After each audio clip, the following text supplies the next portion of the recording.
Donc la dominance est vraiment extrêmement important à prendre en compte, mais j'aimerais aussi vous montrer ça. Ici, vous avez en rose la charte de Bitcoin, donc le prix de Bitcoin, ok, on est en 2021, et ici vous avez en bleu la charte du Total 3, donc du marché des altcoins globalement. Bon, vous voyez que si on les superpose, c'est globalement la même charte, les performances sont quasiment les mêmes. Pourquoi? Parce que tout simplement, le marché des altcoins suit Bitcoin. Par contre, il y a un truc qui est extrêmement intéressant, c'est que si on prend 2021, globalement, la première phase de 2021 où on a eu un peu la période exceptionnelle des altcoins entre mars et globalement mai, c'était cette période-là. Donc Bitcoin a monté, les altcoins ont monté, ok. Mais il y a aussi un élément qui nous permet de voir si historiquement on arrive en altcoin season et si on commence à avoir vraiment ce déversement de la liquidité. Donc je vous ai dit que si on superposait les charts, globalement c'était à peu près la même chose. Par contre regardez, si on les superpose exactement, les charts sont exactement pareils, ça monte, etc. Sauf à un endroit. Est-ce que vous le voyez? Cet endroit c'est celui-là. Et dans cette période-là, vous voyez qu'on a Bitcoin en rose qui a tranquillement corrigé pendant quelques jours, pendant que le marché des altcoins en bleu est monté. Et c'est la toute première fois du cycle qu'on a une décorrélation entre Bitcoin et le Total 3. Ça veut dire qu'on arrive à un stade où Bitcoin commence à s'essouffler, des gens ont pris des gains sur Bitcoin et les liquidités se sont déversées sur les altcoins. Si on regarde, c'est la seule fois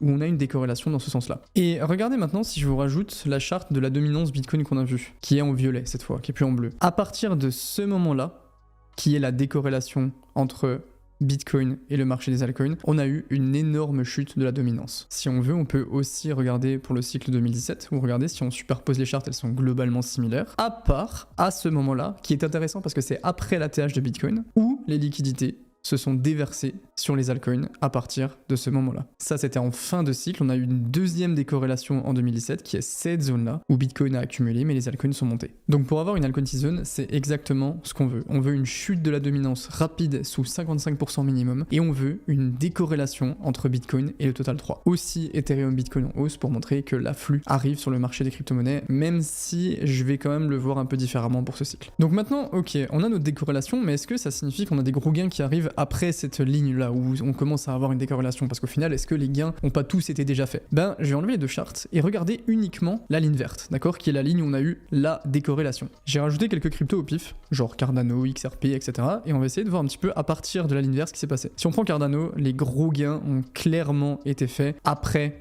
la ligne verte. C'est absolument indéniable. Maintenant, on peut prendre XRP, gros gain après la ligne verte, même si on a eu une belle performance avant. On peut prendre Solana, qui pour le coup a plus explosé sur la fin de l'année, même si on a quand même des très beaux multiples qui ont été faits dans cette zone-là. Et XLM, qui a aussi explosé après cette zone de la décorrélation. Donc globalement, cette zone de décorrélation entre Bitcoin et le Total 3, ça montre qu'on a un Bitcoin qui commence tranquillement à s'essouffler et que pour la première fois, les altcoins bénéficient de plus de liquidité que Bitcoin parce qu'il y a des gains qui ont été faits. Si on couple ça avec la dominance, on a une dominance qui descend en dessous de 55%, on a une décorrélation. Ce sont les signaux de l'altcoin season.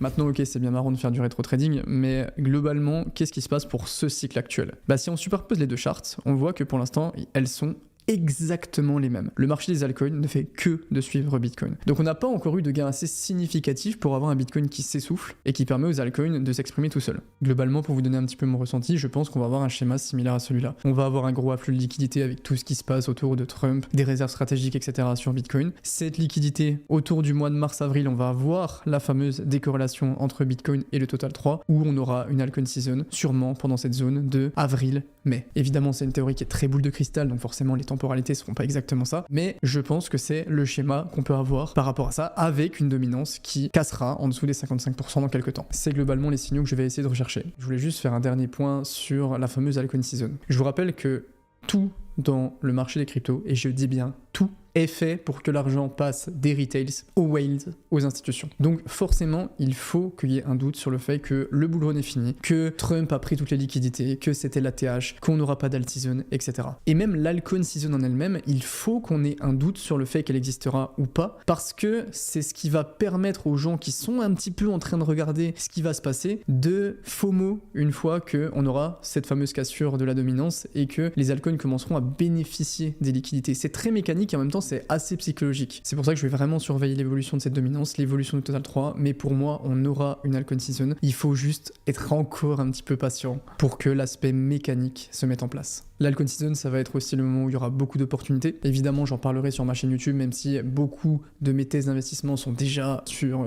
toutes les vidéos que j'ai faites. Si vous voulez, sur Crypto Recherche, on fait aussi des analyses d'altcoin en profondeur si vous voulez tester, rejoindre un petit peu pour voir un peu comment ça se passe. Crypto Recherche, c'est le plus gros groupe privé francophone d'investissement. Je voulais juste aller voir les avis des membres qui feront sûrement la promo un petit peu mieux que moi. En tout cas, les potes, c'est le moment vraiment de rester patient, de couper le bruit. Ça fait un moment qu'on en parle et c'est exactement de ces moments dont on parlait. C'est les moments où il y a énormément de bruit, énormément de choses qui se passent. Trump, les meme coins, le Melania, l'investiture, les réserves stratégiques, etc. Et où on commence un petit peu à perdre nos repères. Gardez en tête que 99% de vos stratégies est en place et que maintenant, il faut juste être patient et attendre que ce mécanisme de liquidité commence à se déverser. Merci beaucoup, c'était Eril. Ciao les potes.